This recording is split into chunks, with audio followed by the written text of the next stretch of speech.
Hello, and welcome to Five to Flow's five-part series on diversity, equity, and inclusion in the workplace. My name is AJ Villarosa, and I am the Chief Marketing and Communications Officer at Five to Flow. Five to Flow wanted to launch this five-part series to provide a forum for people to talk about diversity, equity, and inclusion, and how to drive momentum in today's corporate world.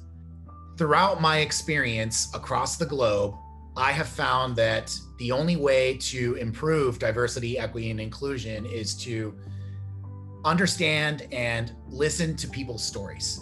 And the only way to do that is to lead with empathy and compassion. We hope you listen actively, and we hope you engage us in a meaningful conversation based on your own experiences. We hope you enjoy this series, and welcome to Five to Flow.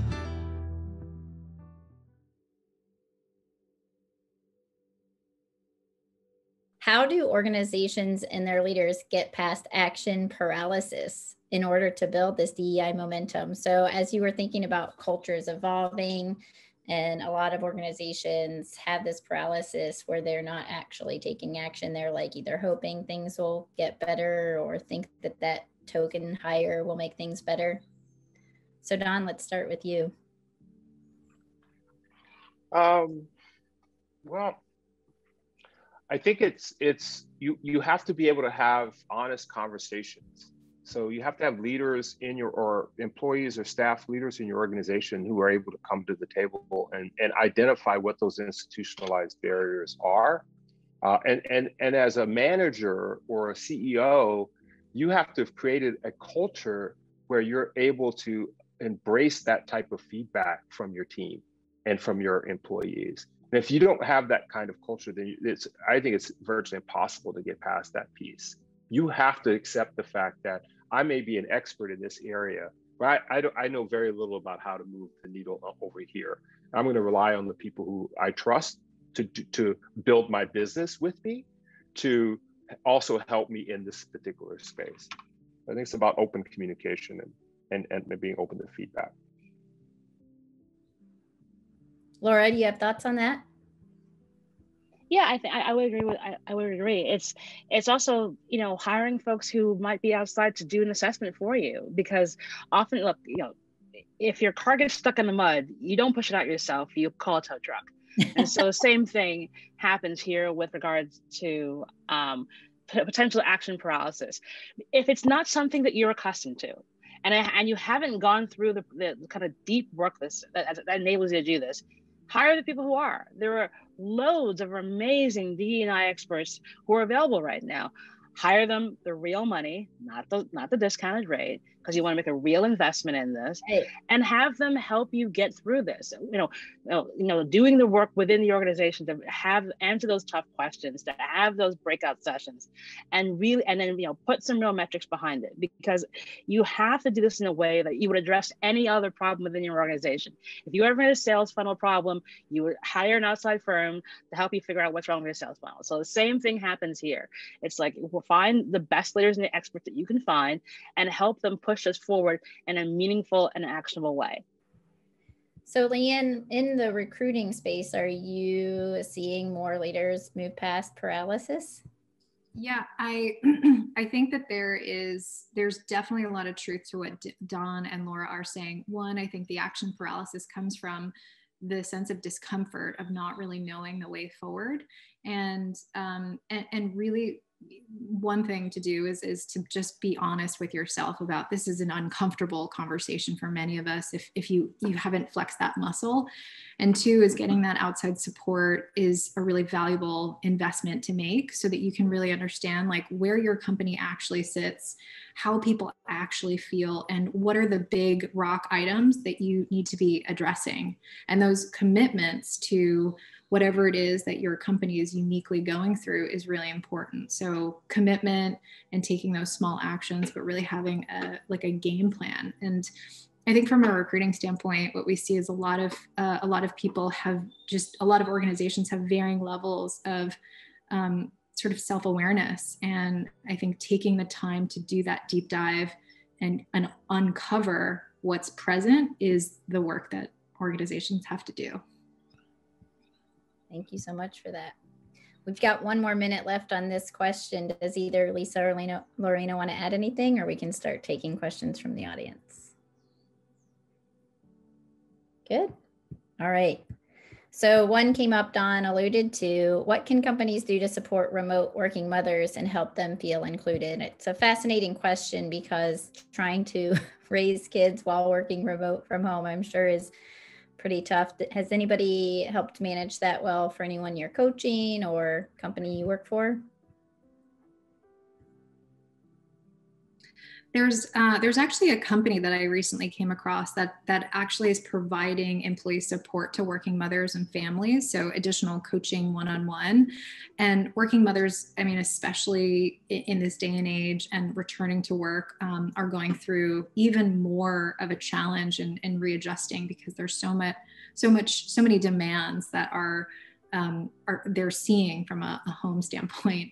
I think companies can invest in additional coaching, specifically mothers returning to work or giving leave or additional time off. I know that Google is doing things like that for working moms. They've actually extended their sort of maternity leave significantly to provide that sort of integration. And then I think when people are coming back, making sure that they have the mentorship or the coaching or support around what are the steps that they need to go through to re-onboard into the firm. Thank you. What I think we can do when we post this is maybe links to some of those resources. So we've got a hot question that I'm going to see who wants to take. This is a tough one. When you face resistance or hesitancy in your work to support DEI, how do you respond? I'll take it. Yeah. I've been there and I've done that. And my strategy was go to the people that already showed proof. Generally, managers need numbers, need hard data.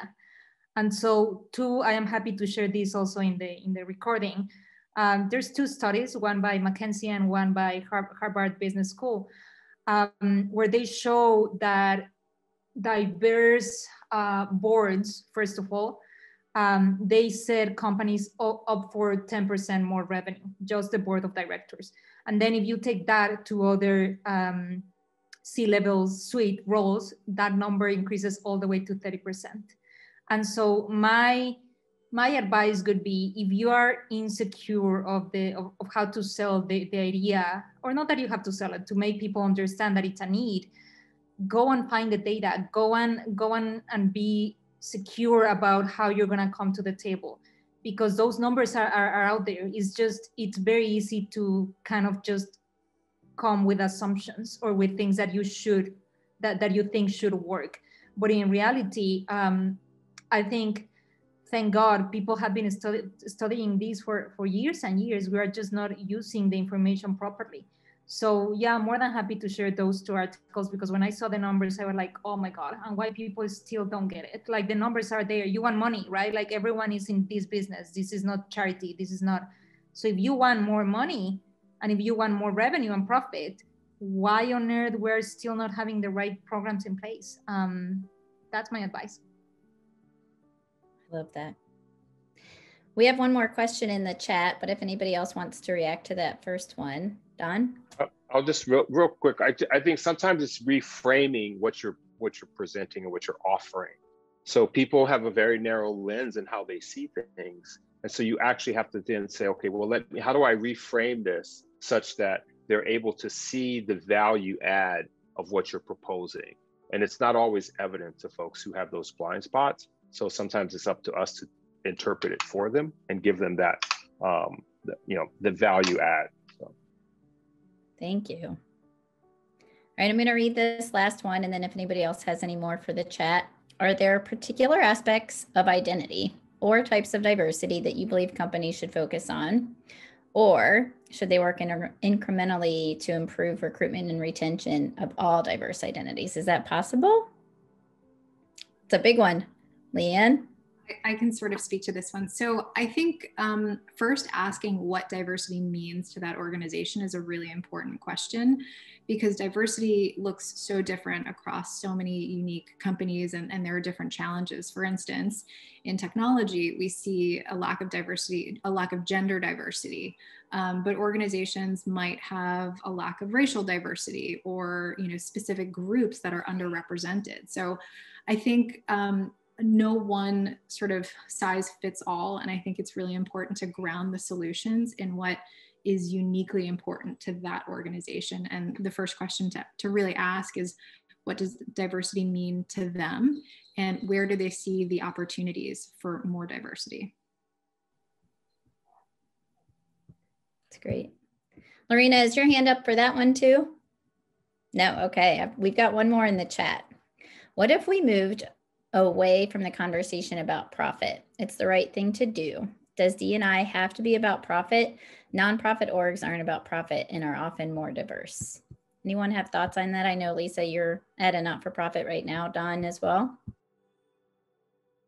Yeah, I would say it's about this. It's a profit. Let's expand the concept of profit, right? What are we trying to accomplish, right? If you're a for-profit company, you're trying to earn revenue and pay shareholders. If you are a nonprofit, you're trying to increase your impact and your effectiveness and recruit donors to your organization, right? So your diversity and equity inclusion objectives can be aligned towards those things. How are we more impactful? Are we broadening the group of people that we are impacting, not just sort of maybe a narrow scope that we may have started with, and we've expanded that, and how are we enticing additional philanthropic partners to join our organization?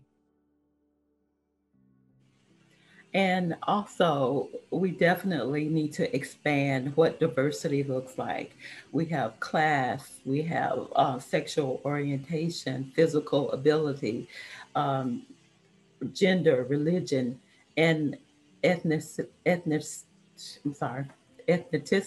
is always on the bottom because I'm so old. That's always been the problem here. So there's so many groups that we need to include on a daily basis. So we just have to do it. Just throw it all out there. Thank you so much.